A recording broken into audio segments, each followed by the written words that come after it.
মেলাতে কোন কাস্টমারের জন্য ভালো নিছে আমরা আসতে বলে আচ্ছা একটু আসেন ওই যে আমাদের কর্নেল স্যার ডাকতেছে একটু আসেন মেলাতে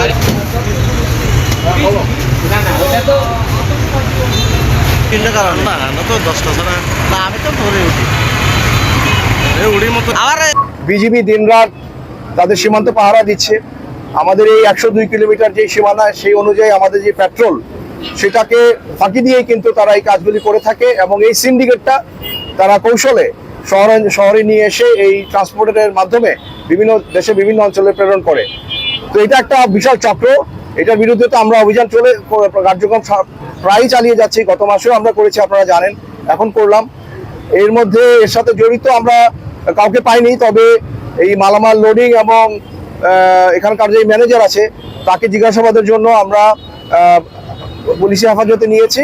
পরবর্তী জিজ্ঞাসাবাদ শেষে আইনি বিধি মোতাবেক যে ব্যবস্থা গ্রহণ করে সেটা আমরা করব।